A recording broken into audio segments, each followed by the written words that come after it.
Bien, alors quelques mots de conclusion et avant de conclure, je voulais au nom de tous les intervenants remercier Ronan et Cécile et toute l'équipe pour effectivement l'organisation et bien sûr Nachidil qui a été la cheville ouvrière du projet de Kyoto, maintenant qui fait les beaux jours du Bordelais. Je pense que l'auditoire s'associera à nous pour vous remercier. Je pense que vous avez su réunir, et je pense que c'était important, une diversité d'expertise. Pour un sujet comme ça, c'est à la fois expertise technique, donc technique viticole, mais aussi technique opérationnelle sur le no-tourisme lui-même, c'est important. C'est aussi de la sociologie, on a vu des études, à la fois, on va dire, les consommateurs de no-tourisme et les viticulteurs. C'est aussi le patrimoine, c'est l'histoire, c'est l'art, etc. Donc c'est un sujet très large.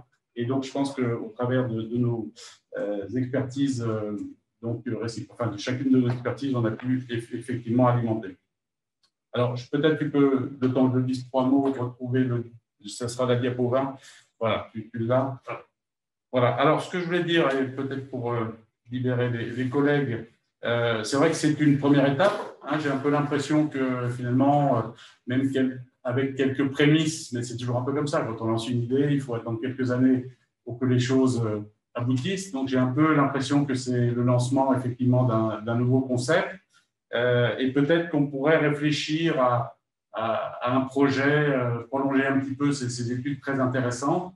On sait bien que pour qu'un travail, enfin pour qu'on conserve en fait une dynamique au niveau d'un réseau que finalement nous allons de fait constituer, eh bien il faut effectivement travailler autour d'un projet et on pourrait imaginer effectivement des projets. Alors c'est vrai que dans les perspectives éventuellement à venir, on pourrait dire ça serait peut-être intéressant de faire un état des lieux, donc pas simplement régional, national, mais même international. Les pays du Nouveau Monde ont souvent à nous apprendre, tant au niveau des stratégies que de l'opérationnel.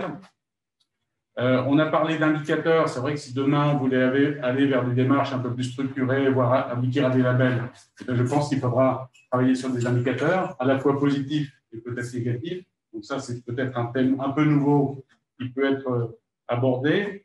On peut aussi, et donc ça a été évoqué au cours de cette intervention, se dire quid de l'œnotourisme, de l'éco-œnotourisme par rapport aux nouveaux enjeux, changement climatique. Ça peut être aussi demain un cépage résistant, ça peut être l'introduction du numérique et de la robotisation. Dans quelle mesure ces orientations du futur vont influer effectivement l'œnotourisme? Et puis peut-être réfléchir un peu plus tard, pourquoi pas, à l'image de ce qui s'était fait sur les paysages, donc avec Fontevraud, sur un colloque international qui regrouperait non seulement des chercheurs, mais des gens de terrain qui mettent en œuvre des démarches et pourquoi pas des retours d'expérience. Mais là, on est sur d'ici quelques années. Alors, sur la notion, peut-être en complément, j'avais préparé un petit diaporama pour se dire que finalement, on pourrait peut-être, pour un peu formaliser la démarche, s'appuyer sur l'existant. Donc, l'existant, c'est d'une part le volet touristique au niveau des travaux de l'Organisation mondiale du tourisme, qui est une émanation de l'ONU, qui a formalisé des définitions, des orientations, donc généralistes par rapport au tourisme. Et je pense que c'est intéressant de pouvoir l'intégrer. Bon, je ne vais pas trop entrer dans le détail, on n'a pas le temps. J'ai tout à l'heure présenté la définition de la viticulture durable, vitiviniculture durable, de l'OIV, donc là aussi par rapport aux orientations viticoles, je pense que ça serait intéressant de s'en inspirer. Je n'ai pas dit, mais on pourrait aussi ajouter la définition du terroir, parce que le terroir, évidemment, est un élément fort dans la valorisation œnotouristique.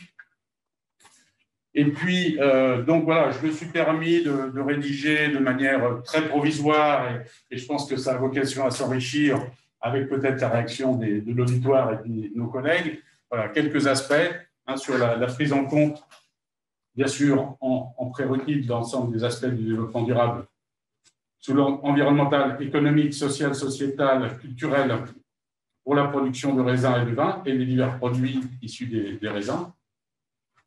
Favoriser une forme de tourisme responsable qui limite les impacts territoriaux et planétaires, donc l'aspect un peu logistique, touristique en elle-même. Valoriser le lien avec le terroir dans ses dimensions multiples, donc agronomique, qualité et typicité des produits, paysagère, historique, patrimonial et écologique. contribuer à une transmission de la connaissance et du savoir-faire de la biodiversité viticole. On voit que la biodiversité, c'est un élément fort, en tout cas avec des attentes de la part des visiteurs. Contribuer à l'activité, au bien-être des populations locales, sachant que, à mon sens, avec les changements climatiques, notamment dans certaines régions, j'avais l'occasion de dire il n'y a pas longtemps la perspective pour les vignobles de terrasse, ce qu'on appelle les vignobles héroïques avec le Servim. Je pense que sans œnotourisme, ce sont les vignobles qui vont disparaître. Voilà. Et pour terminer, donc associer le volet éducation, la responsabilisation vis-à-vis de la consommation des vins et des alcools, c'est une responsabilité. Et peut-être de manière plus globale, intégrer ces sujets-là dans les formations qui est en train de se faire. Voilà, une première réflexion qui mériterait, mais qui pourrait être un premier, on va dire, une première résolution qui permettrait effectivement d'amener des orientations qui s'enrichiront par la suite. Voilà, de manière très synthétique. Tous nos remerciements, nos excuses. Merci. On reste en contact par les mails. Voilà, donc c'est un premier travail qui, à mon sens, démarre, peut-être avec l'opportunité de nous retrouver. Et je pense qu'on va ici le noyau dur du futur réseau. Un grand merci, Joël.